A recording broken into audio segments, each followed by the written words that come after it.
कभी ऐसा हुआ है कि आप किसी बड़े टकराव के लिए पूरी तरह तैयार हों और फिर अचानक आपको अपने विरोधी का चेहरा दिखे और उसमें मतलब वो सब नजर आए जिनसे आपने कभी प्यार किया है। आज की हमारी ये जो गहरी चर्चा है वो भगवत गीता के ठीक इसी दिल दहला देने वाले पल पर है। एक ऐसा क्षण जहां वो युद्ध का मैदान, वो कुरुक्षेत्र, एक व्यक्तिगत शोक की जगह बन जाता है। हम देख रहे हैं भगवत गीता के पहले अध्याय का 26वां श्लोक। ये वो पल है जहां कृष्ण अर्जुन के सारथी हैं और वो रथ को दोनों सेनाओं के ठीक बीच में ले आते हैं। अर्जुन ने ही कहा था कि वो देखना चाहता है कि कौन कौन है जो उससे लड़ने आए हैं इस धर्म युद्ध में। हाँ, और ये समझना बहुत ज़रूरी है कि ये कोई ऐसा वैसा क्षण नहीं है। कुरुक्षेत्र का वो विशाल मैदान, लाखों योद्धा हैं आमने सामने। बस युद्ध शुरू ही होने वाला है, इतिहास बदलने वाला है। और इन सब के बीचों बीच अर्जुन, उस युग का सर्वश्रेष्ठ धनुर्धर, वो खड़ा है। और कृष्ण ने उसे सिर्फ ये नहीं कहा कि देखो, उन्होंने खास निर्देश दिया था। बिल्कुल, और यही आता है वो श्लोक 1.26, तत्रापश्यत् स्थितान पार्थः पितृनथ पितामहान आचार्यान मातुलान भ्रातुन पुत्रान पुत्रान सखींस्तथा, जिसका मतलब है वहां पार्थ यानी अर्जुन ने उपस्थित पिताओं के समान चाचा ताऊओं को, दादाओं परदादाओं को, शिक्षकों को, मामाओं को, भाइयों को, पुत्रों को, पोतों को और मित्रों को भी देखा। जी, और यहाँ जो शब्द है, जैसा आपने भी कहा, वो सिर्फ देखना भर नहीं है। कृष्ण ने कहा पश्य। पश्य का अर्थ है ध्यान से देखो, अनुभव करो, समझो। ये कोई कैजुअल लुक नहीं था, ये एक गहरा अवलोकन था। एक ऐसी दृष्टि जिसका मकसद था अर्जुन को स्थिति की पूरी असलियत से वाकिफ कराना। कृष्ण चाहते थे कि अर्जुन इस युद्ध की भयावहता को सिर्फ राजनीतिक या सामरिक तौर पर नहीं, बल्कि व्यक्तिगत इमोशनल लेवल पर भी समझे। सही कहा, ये सिर्फ नामों की लिस्ट नहीं है पितामह, आचार्य, मातुल, ये कोई डेजिग्नेशन नहीं है, ये रिश्तों की लिस्ट है। ये वो लोग हैं जिन्होंने अर्जुन की जिंदगी बनाई है, उसे प्यार दिया है, सिखाया है। जैसे भीष्म पितामह जिन्होंने उसे गोद में खिलाया था, गुरु द्रोणाचार्य जिन्होंने उसे धनुष पकड़ना सिखाया, उसके अपने भाई, चचेरे भाई, दूसरे रिश्तेदार। ये वो पल है जब अर्जुन के लिए लड़ाई अब पॉलिसी, ड्यूटी या राज्य की नहीं रह जाती, वो एक इमोशनल भूचाल बन जाती है। जो आइडियाज अब तक एब्स्ट्रैक्ट थे वो अचानक खून के रिश्तों के रूप में सामने खड़े हो जाते हैं। हाँ, इस पल की जो इंटेंसिटी है उसे महसूस करना जरूरी है। अर्जुन को सामने सिर्फ दुश्मन सैनिक नहीं दिख रहे हैं, बिल्कुल नहीं। उसे दिख रहा है भीष्म का वो प्यार भरा चेहरा, द्रोण का वो गुरु वाला स्नेह। उसे अपने कजन भाई दिख रहे हैं, दुर्योधन और बाकी कौरव, जिनके साथ बचपन गुजरा, चाहे बाद में कितने भी मतभेद हो गए हों। उसे दोनों सेनाओं में अपने मामा, अपने ससुर, बेटों जैसे योद्धा, पोतों जैसे नौजवान, दोस्त, सब दिख रहे हैं। मतलब उसकी जिंदगी का पूरा सोशल और इमोशनल ताना बाना, वो पूरा नेटवर्क उस युद्ध के मैदान पर तलवारें ताने खड़ा है, एक दूसरे को खत्म करने के लिए तैयार। जिसे वो दूसरा या शत्रु समझ रहा था, वो तो असल में अपना ही एक हिस्सा है। तो दुश्मन वे नहीं रहे, दुश्मन हम बन गए हैं, उसके अपने ही लोग। ये सोचना भी मुश्किल है कि उस महान योद्धा पर उस वक्त क्या गुजरी होगी। वो अर्जुन जो कुछ देर पहले तक एकदम कॉन्फिडेंट था, लड़ने को तैयार था, कृष्ण से कह रहा था कि रथ बीच में ले चलिए, देखना है कौन मुझसे लड़ने की हिम्मत कर रहा है।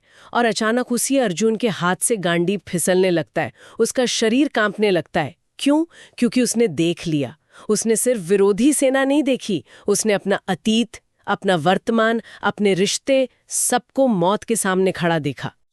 ये सिर्फ अर्जुन की पर्सनल पीड़ा का बयान नहीं है, ये उस पॉइंट को दिखाता है जहां पारंपरिक क्षत्रिय धर्म, मतलब एक वॉरियर की ड्यूटी, वो व्यक्तिगत मानवीय भावनाओं और नैतिक दुविधाओं के बोझ तले दबने लगती है। अर्जुन का जो स्थापित वर्ल्ड व्यू था, उसकी जो ड्यूटी की समझ थी, उसका धर्म, सब कुछ वो इस एक नज़र के सामने बिखर जाता है। उसे समझ नहीं आता कि किस धर्म के लिए वो अपने इतने पूज्य गुरुओं और प्यारे रिश्तेदारों को मारे। अगर राज्य जीतने की कीमत अपनों का खून है, तो ऐसी जीत का क्या मतलब है, क्या फायदा? क्या हम इसे आज की जिंदगी से किसी तरह मतलब जोड़ सकते हैं? शायद पूरी तरह तो नहीं, क्योंकि कुरुक्षेत्र की स्थिति तो बहुत अलग थी, लेकिन उस भावना को समझने के लिए। हाँ, कुछ हद तक शायद। सोचे किसी बहुत कड़वे फैमिली प्रॉपर्टी डिस्प्यूट के बारे में। वकीलों के बीच खत जा रहे हैं, लीगल बातें हो रही हैं, सब कुछ बड़ा ऑब्जेक्टिव सा लगता है। नियमों और अधिकारों की बात, सिद्धांत की लड़ाई लगती है।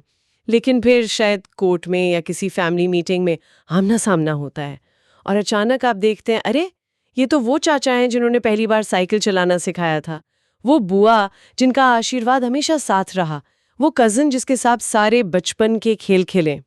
वो सब लोग वहां हैं, लेकिन अब वो दूसरी पार्टी हैं, विरोधी पक्ष। बिल्कुल। और उस पल में वो सारे लीगल आर्ग्यूमेंट्स, वो गुस्से वाले मैसेज, वो प्रिंसिपल्स की बातें सब पीछे छूट जाती हैं। आपको सिर्फ चेहरे दिखते हैं और उनसे जुड़ी यादें, उनसे जुड़ा वो स्नेह। लड़ाई अब सिर्फ जमीन के टुकड़े या पैसे की नहीं रह जाती, ये इस दर्दनाक सच्चाई की बन जाती है कि आपको उन लोगों के खिलाफ खड़ा होना पड़ रहा है जिनसे आप इमोशनली जुड़े हैं। गले में जो एक गांठ सी लगती है, पेट में जो एक अजीब सी मरोड़ उठती है, शायद वो अर्जुन की उस गहरी वेदना का एक छोटा सा एहसास हो जो उसने कुरुक्षेत्र में महसूस की होगी। ये वो पॉइंट है जब कोई भी झगड़ा, चाहे वो कितना भी सैद्धांतिक क्यों ना लगे, आखिरकार गहरा और दर्दनाक रूप से पर्सनल बन जाता है। लेकिन क्या ये फैमिली डिस्प्यूट वाली मिसाल अर्जुन की स्थिति की गंभीरता को पूरी तरह पकड़ पाती है? मुझे लगता है अर्जुन की दुविधा तो सिर्फ इमोशनल नहीं थी, वो तो एक धर्म संकट था। उसे लग रहा था कि युद्ध करने से तो कुल का नाश होगा, पाप लगेगा, ये उससे कहीं ज्यादा बड़ा था। आपका सवाल बिल्कुल जायज है। ये मिसाल सिर्फ उस भावना के स्तर को छूने की कोशिश है। अर्जुन की स्थिति की जो पूरी कॉम्प्लेक्सिटी है उसे नहीं दर्शाती। बिल्कुल सही कहा आपने। पारिवारिक विवाद में शायद कानून का डर हो या सामाजिक दबाव हो, लेकिन अर्जुन के सामने तो धर्म का सवाल था, कर्तव्य का, पाप पुण्य का, और शायद पूरी कॉस्मिक व्यवस्था पर असर पड़ने का सवाल था। उसके लिए यह सिर्फ एक फैमिली प्रॉब्लम नहीं थी, ये एक आत्मिक और नैतिक पतन का संकट था। उसका मोह सिर्फ रिश्तों तक नहीं था, बल्कि उन रिश्तों के टूटने से जो पाप और अराजकता फैलेगी उसके डर से भी जुड़ा था।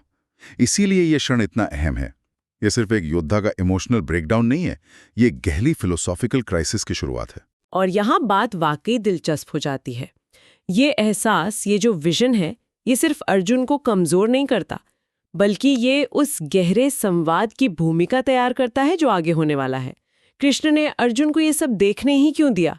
शायद इसलिए कि जब तक अर्जुन अपनी मौजूदा समझ की जो सीमाएं हैं उनको नहीं पहचानता, जब तक उसका वो ईगो, उसका वो तयशुदा कर्तव्य बोध टूटता नहीं, तब तक वो उस ऊंचे ज्ञान को लेने के लिए तैयार ही नहीं होता जो कृष्ण उसे देने वाले हैं। वाला श्लोक जहां अर्जुन अपना पूरा विषाद, अपनी निराशा व्यक्त करता है, वो एसेंशियली ये समझाते हैं कि भगवत गीता के उपदेश की जरूरत ही क्यों पड़ी।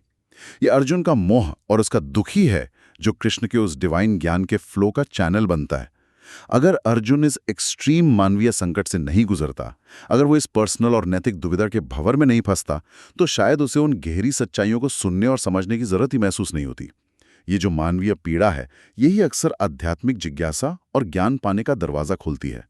ये पतन असल में उठने की तैयारी है। तो इस सब का मतलब क्या निकलता है? एक अकेला श्लोक, और देखिए कितनी परतें हैं इसमें। ये कुरुक्षेत्र के महायुद्ध को, जिसे अक्सर सिर्फ धर्म और अधर्म की लड़ाई के रूप में देखा जाता है, एक बहुत ही मानवीय, बहुत ही पर्सनल लेवल पर ले आता है। ये हमें याद दिलाता है कि बड़े से बड़े आइडियोलॉजिकल या पॉलिटिकल झगड़ों की जड़ में भी इंसान होते हैं, उनके रिश्ते होते हैं, उनके इमोशंस, उनकी अपनी दुविधाएं होते हैं।